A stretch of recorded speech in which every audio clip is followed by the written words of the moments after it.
Le Premier ministre ivoirien Patrick Achi a remis sa démission et celle de son gouvernement au président de la République Alassane Ouattara. Une annonce faite ce mercredi à l'ouverture d'un conseil des ministres. Dans son discours, le chef du gouvernement a remercié Ouattara pour l'avoir nommé Premier ministre par intérim le 8 mars 2021, puis le confirmer à ce poste le 26 mars. Il a remercié tous les membres du cabinet pour tous les chantiers et leur franche collaboration durant les 12 mois. Une nouvelle équipe resserrée sera nommée la semaine prochaine pour tenir compte de la conjoncture économique mondiale, selon le président ivoirien Alassane Ouattara.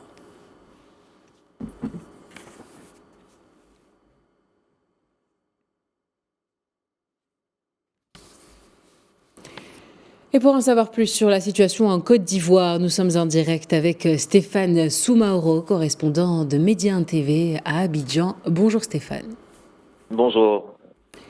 Alors, quelles sont les personnalités pressenties pour succéder à Patrick Achi au cas où ce dernier n'est pas reconduit ? Alors, au cas où ce dernier n'est pas reconduit, il faut dire que c'est la probabilité la plus évidente parce que si Patrick Achi devait être reconduit, selon les procédures politiques, juste après sa démission, normalement, le président devait le reconduire et lui donner une période pour former un nouveau gouvernement. Mais il n'a pas été reconduit directement, donc ça présage que Patrick Achi devrait céder le poste de Premier ministre. Et vu la vision actuelle du président de la République, Alassane Ouattara, de passer la main à la nouvelle génération, on s'attend à ce que le Premier ministre soit vraiment un technocrate, quelqu'un de proche dans le cercle du président. Et un nom circule, Sissé Abdourahmane, qui est actuel secrétaire général de la présidence. Il est pressenti pour passer à la primature. Et quand on regarde un peu le schéma, ça a été le même pour Patrick Achi, qui est passé de secrétaire général de la présidence à la primature. C'est comme s'il devait, en tout cas le Premier ministre devait se rapprocher du président et dans son siècle comprendre sa vision, mieux le cerner avant d'attaquer la primature. Mais il y a un autre nom qui revient aussi, un fidèle du président. Il s'agit du directeur du cabinet de la présidence, M. Fidel Sarasoro, qui lui aussi, depuis quelques mois, on l'observe sur les fichiers politiques, est en train de se tailler une personnalité politique, une certaine force.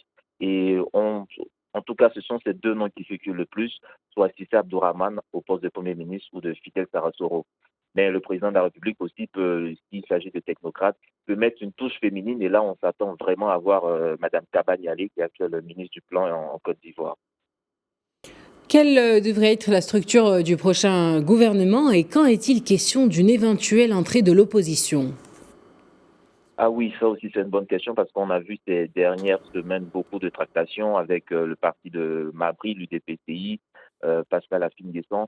Et quand on regarde un peu comment le PDCI-RDA de Henri Konan Bédié et le PPACI de Laurent Gbagbo sont en train de resserrer les liens pour les prochaines échéances électorales, c'est sûr que le président Alassane Ouattara ne va pas laisser le RHDP parti seul. Ils vont tenter quand même de concilier, de faire des alliances pour montrer qu'ils sont quand même en force. Donc, on s'attend aussi à ce que le nouveau gouvernement qui vienne fasse entrer certains membres de l'opposition pour donner cette étoffe nationale à toute la politique du président Alassane Ouattara. Enfin, le président Alassane Ouattara devrait prononcer mardi prochain un discours sur l'état de la nation. Quels sont les principaux messages attendus ? Alors, ce discours aussi, ça sera le 19 avril prochain devant tout le Congrès réuni, le Sénat et l'Assemblée nationale. On s'attend à ce que le président vraiment, comme il a fait lors de son premier discours sur l'état de la nation en 2020, il va vraiment revenir sur les grands chantiers qu'il a déjà réalisés, donner sa vision et demander le quitus du Parlement, du Congrès, pour vraiment le soutenir dans ses décisions politiques. Et lui-même, il a parlé de réduction du budget au niveau du fonctionnement de l'État. Beaucoup se demandaient hier à l'annonce de la démission de Patrick Achi, est-ce que dans ce discours à la nation, justement, il ne va pas annoncer la solution demandée au Congrès de, de sursoir ou de ne plus parler de la vice-présidence, puisque c'est un poste aussi qui est quand même assez budgétivore, ou bien est-ce qu'il va aller caser officiellement, il va nommer officiellement Patrick Achi à ce poste devant le Congrès.